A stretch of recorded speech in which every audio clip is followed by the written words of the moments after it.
Speech. Raise your hand. How many of you use social media? I definitely do. On a daily basis, I cannot remember the last time I even missed a day of not even opening up updates, new statuses, Instagram posts, tweets, or photos. Post of my Facebook news feed. These are things I have accepted and embraced as being a regular part of my daily life. Most days, my phone is the very first thing I look at upon waking up. With blurry vision and a lack of coordination, I focus on reading all of my social media notifications rather than taking in the beautiful day and thanking God for even waking up to this blessed day. Social media is only increasing usage and options as more people sign up every day and more apps and websites become available. According to wearesocial.net, there are several other apps and programs, over 2 billion social media accounts across the planet. There are many different kinds of social media, its effects on people's lives. Two very big problems with social media that most of us can relate to is how we encourages a lack of focus in other activities we are doing and procrastination on what we need to get done. Just while writing this speech, I cannot tell you how many times I procrastinated by checking my Facebook page or other social media profile. Because most of us now have these social media sites right on our phone, it is also becoming more and more easy to lose focus on what we are doing while checking them. Whether it is being harmless, like checking a comment on our status while out to lunch with a friend, or something more serious, like making a post while driving our cars, these sites are directly affecting our focus. They also encourage wasting a lot of time throughout our day that we could be spending or doing something more productive. However, according to the Go Globe statistics, users between the ages of 15 and 19 spend a lot of time, particularly 3 hours a day on average, on social media. Users between the ages of 20 to 29 spend 2 hours on their accounts. Imagine if these hours were spent more productively instead, such as taking free online courses or learning a new trade through various resources available online. Go Globe also shares that millions images are uploaded daily on Instagram and more than 500 million tweets are sent out per day by users. Another kind of social media is the less sincere or genuine relationships it creates or maintains. Think about your own friends. Liz, when was the last time you talked to most of your people on it? And how rich or valuable were those conversations? Out of my Facebook friends, there are only around 20 that I would not feel weird messaging out of the blue. And even then, most of our conversations on that site are brief.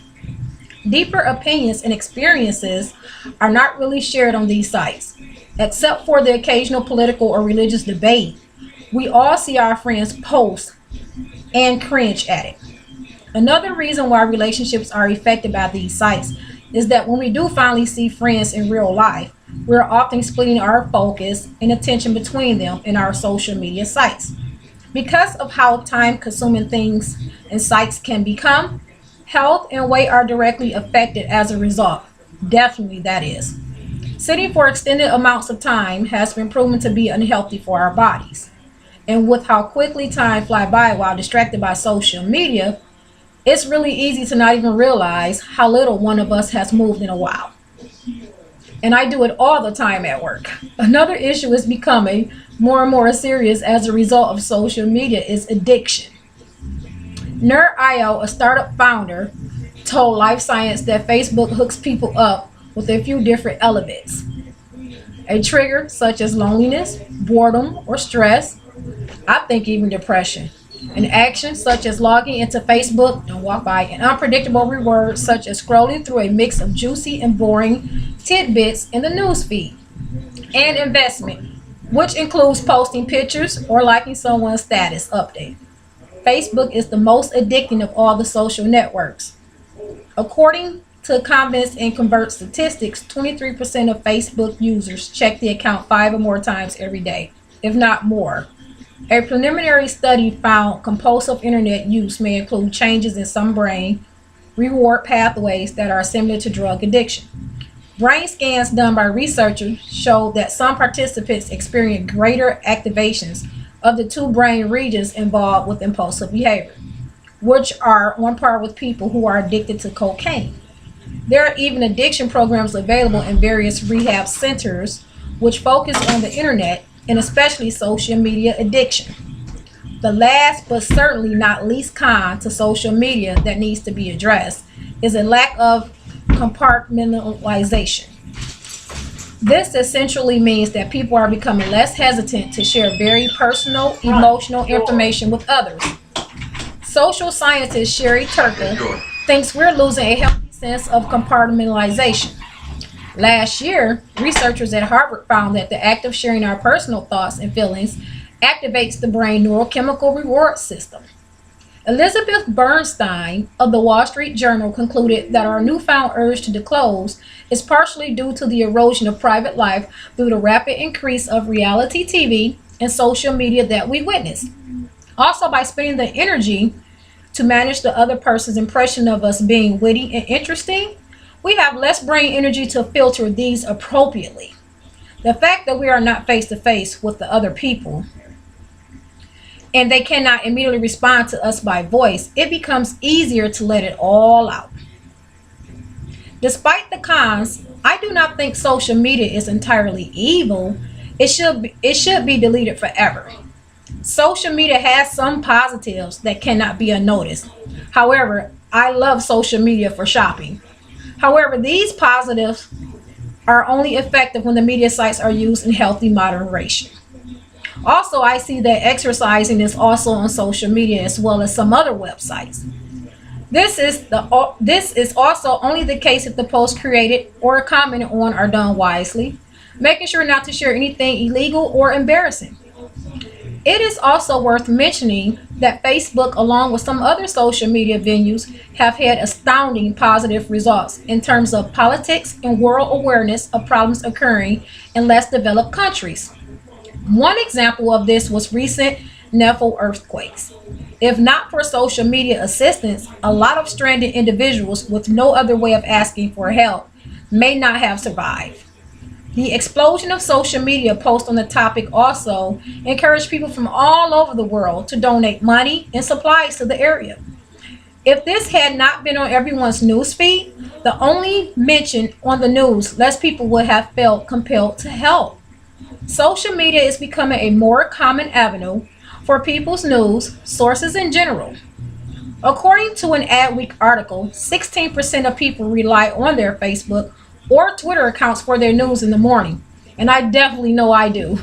Another reason why social media is beneficial is because it brings us closer to those of us we live far from or do not have time to see regularly. We are able to see their updates, accomplishments, and occurrences in life with ease. Without social media, some of these incredible advances and assistance would not have been possible. It is very important to keep some things in mind about social media and how we view it in our personal lives.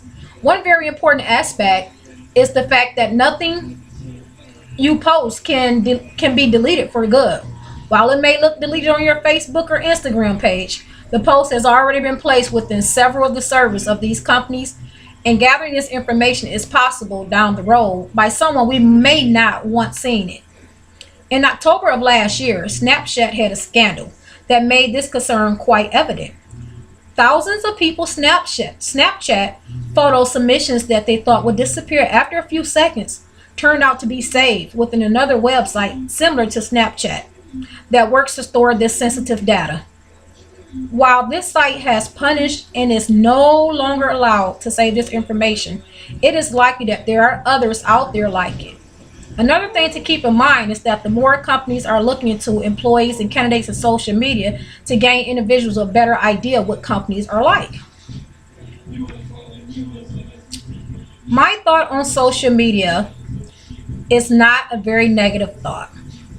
Also, being more mindful when on social media sites. I do not expect any of you to delete your Facebook page after hearing this speech, but please keep in mind how big of an unexpected audience each of your posts may have, including potential employers, future grandchildren, or even predators online. So go ahead, turn this off, and go live your life.